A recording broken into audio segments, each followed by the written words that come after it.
Hello viewers, আসসালামু আলাইকুম। সবাই কেমন আছেন? আশা করি সবাই ভালো আছেন। আপনাদের দোয়া ভালোবাসায় আমিও ভালো আছি। আমি হাসিবুল ইসলাম, ছোট করে এইচবি, চলে আসলাম নতুন ভিডিও নিয়ে। আজকের ভিডিও হবে বিবাহ বার্ষিকী নিয়ে। আমার ভাবি ও ভাইয়ার বিবাহ বার্ষিকী, সেই উপলক্ষে ফুল কিনতে চলে আসলাম আগারগাঁও। যেহেতু রাত 12টার দিকে বিবাহ বার্ষিকী, এই জন্য আমরা সন্ধ্যের পরে আগারগাঁওর দিকে রওনা হয়ে পড়ছিলাম। সন্ধ্যার দিকে আগারগাঁও রওনা হয়ে আমরা আগারগাঁওতে পৌঁছায় গেছি এবং ওই পর্যন্ত অপেক্ষা করেছি যে পর্যন্ত 12টা না বাজে। তারপরে আগারগাঁওতে 11টা পর্যন্ত থেকে 11টার দিকে ফুল পছন্দ করা শুরু করলাম। এক তোড়া ফুল নিয়ে নিলাম। ফুল নেওয়ার পরে আমরা রওনা হয়ে পড়লাম মিষ্টির দোকানে।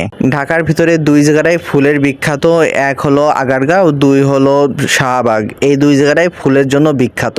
আমার বাসা যেহেতু কল্যাণপুরে, আমার এই জায়গা থেকে আগারগাঁও কাছে, এই জন্য আগারগাঁও ফুলের দোকানের উদ্দেশ্যে রওনা হয়ে পড়ছিলাম এবং আগারগাঁও ফুলের জন্য খুবই ভালো এবং এই জায়গায় ফুল সবকিছু পাওয়া যায়।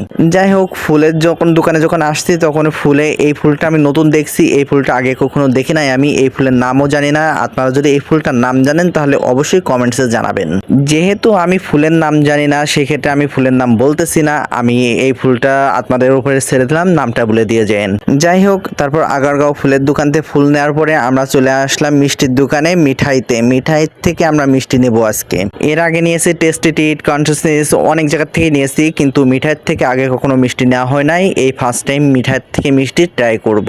জানি না মিঠাইয়ের মিষ্টি ভালো হবে না খারাপ হবে, কিন্তু মিঠাইয়ের মিষ্টি নিতে ভালো লাগবে আর কি। দেখি আগে নিয়ে খাওয়ার পরে দেখা যাবে কেমন হয় না হয়। পরবর্তী ভিডিওতে রিভিউ দিয়ে দেবো কেমন হয়েছে। আমরা যেহেতু গরিব মানুষ, এই জন্য ছোট্ট একটা কেক এবং মিষ্টি নিয়ে নিলাম। মিষ্টি নিয়ে ফুলের তোড়া সহ ভাবির জন্য চলে আসলাম আমরা আবার বাসায়।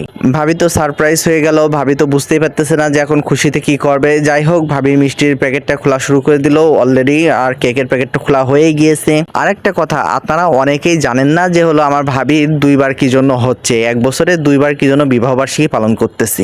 আবার এটা ভেবেন না আমার ভাবির দুই জায়গায় বিয়ে হয়েছে। আমার ভাবির এক জায়গায় বিয়ে হয়েছে, আবার একটাই বিবাহ বার্ষিকী, কিন্তু দুইবার পালন করা হয় দুই ডেটে।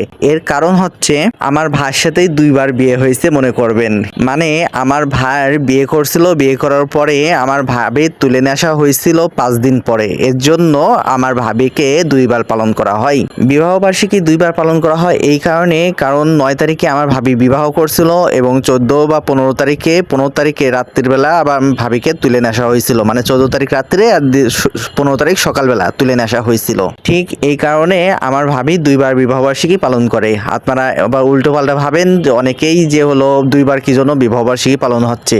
যাই হোক, সারাদিন বাসায় না থাকাতে জানতেই পারিনি যে বাসায় কি কি হয়েছে না হয়েছে। বাসায় আসার পরে আমরা তো যখন সারপ্রাইজ হয়েছিলাম, মানে আমরা বলতে ভাবি তো সারপ্রাইজ হয়ে গেছিল এগুলো দেখে, এইভাবেই আমরা পালন করে ফেলছিলাম। কিন্তু পরবর্তীতে যখন আমরা খাওয়া দাওয়ার জন্য টেবিলে গিয়েছি তখন জানতে পারলাম এত কিছু রান্না বাড়া হয়েছে। মানে আমরাও জানি না বাসায় এত কিছু রান্না বাড়া করা হয়েছে যে বিবাহ বার্ষিকী উপলক্ষে। এক কথায় আমরা সারপ্রাইজ দিতে গিয়ে নিজেরাই সারপ্রাইজ হয়ে গিয়েছি।